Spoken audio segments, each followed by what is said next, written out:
Hi, this is Kerry Artek with Wicked Stocks, bringing you the daily Apple report for Monday, November 14th, 2022.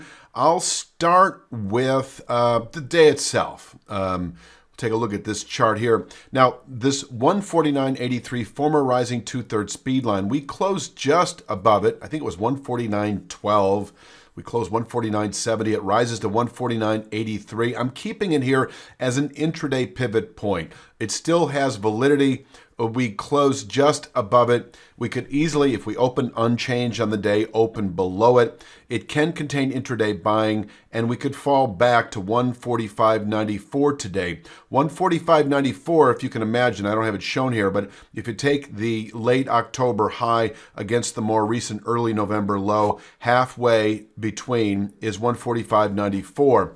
And that's not far off the low from last Friday of 144.37. I have 144.04 here, but you know, the 2 points that I'm picking for the day, 149.83 and 145.94, support and resistance. We could trade inside this zone for a good part of the day. Now, if we do happen to push or open above 149.83, the 154.53 descending two-thirds speed line is in reach today under this higher volatility dynamic we've had since last Wednesday's close. And the 154.53 area is a trend definer on its own count and its own right. It can contain buying for the week itself, possibly into December trade. From here, we can fail and fall back to the low area and then some as we move into December.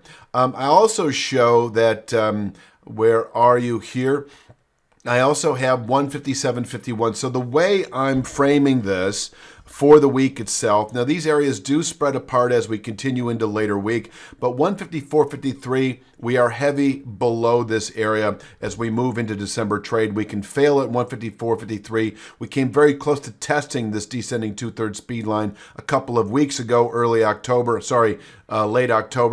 And 154.53 can contain buying into December, and we can fall off from here. And I don't have a clear buy signal into December unless we close above 157.51, which is nothing more than a horizontal channel structure right now. And so this is really like a 3-point range. We're heavy below it, and we turn bullish above it. I'll just call it a range pivot. Holding below 154.53, we can fall back into December, closing above 157.51. I have a 3 to 5 week buy signal up to 179.53.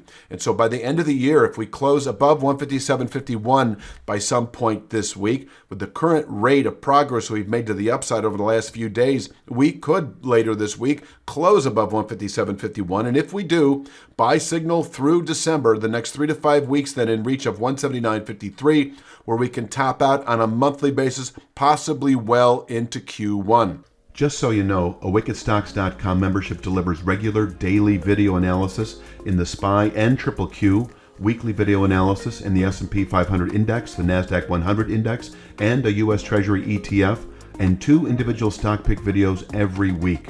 Check out our other content by clicking the link below. And so that is the big picture. I'll just add to the upside. If we happen to close above 157.51, 164.26 expected within a day or two. And you can see these sort of stair-step levels all the way up into the upper 170s as a 3 to 5 week objective. Now, downside today, if we do break or open below this 145.94 region, we could test the lower 140s. I don't see that happening. You could actually say I came close to calling 145.94 a session containment level. And so you could say that if we close below 145.94, that we should then test tomorrow this 141.71 to 142.67 area, where we could place a daily low. Now, I may, as the week goes by, and volatility contracts just a bit, call this a 2-star support. And you may consider that today. 141.71 to 142.67. 2-star means can contain selling pressures on a 2 to 3 day basis. So if we were to test the low 140s over the next few days, it could contain selling into later, possibly through the balance of the week, and we could actually turn back up from there. This is a meaningful area to buy into. not only for the day, but quite possibly into later week. But given the higher volatility here, I just want to keep it light for the time being. If we happen to close below 141.71, this market pivots south into December, which isn't far away, another week and a half, 2 weeks. If we close below 141.71, well, let me finish with this, idea that I've been actually fleshing out for the last few weeks, that holding below the 154.53 speed line, once tested again, perhaps, we can fall into the 120s within 3 to 5 weeks. And I'll say that if we were to close today below 141.71, we should fall into the mid 120s that I can show here. Where are you? Right here. There it is. This says it all right here. I don't see it today, but if by midweek we close back below 141.71, this market can, within 2 or 3 weeks, let's just say by the end of December, fall to 124.48, this long-term channel bottom. This is long-term support.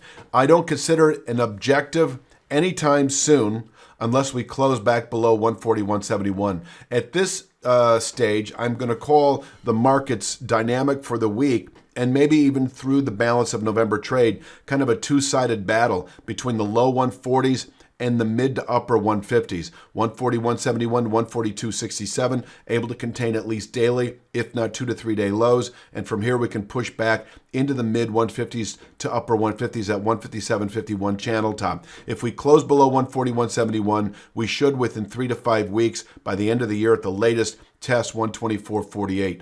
124.48 on the weekly chart comes in at 124.37. So you can see here, 124.37 is the start of a range down to 117.48. This is rising 2/3 speed line projected off the March 2020 low. This zone, if tested over the next month or two, able to contain selling through Q1 and quite possibly well into next year. Once again, if we were to close above 157.51, and I don't see that today, but by the end of the week, it's possible we enter a new phase of buying that should result in 179.53 by the end of the year.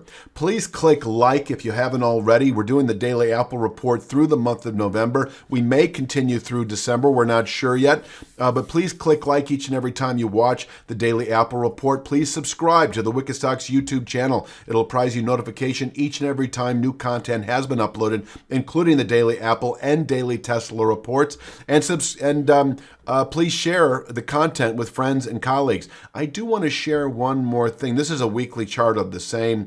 It is the NASDAQ 100, or the triple Q. This is the triple Q level. So, Apple's a big part of this index. And if the triple Q can close this week, Friday, above 294.49, this is a weekly chart, then it has indicated a good low through Q1. We should then, over the next 3 to 5 months, push to 351.51. And so what I'm seeing, and this is my guess, that if we close in the triple Q Friday above 294.49, that we've also closed in Apple above 157.51. And I will leave it at that for Monday's Daily Apple Report. I'll be back tomorrow with Tuesdays, and you have a great evening.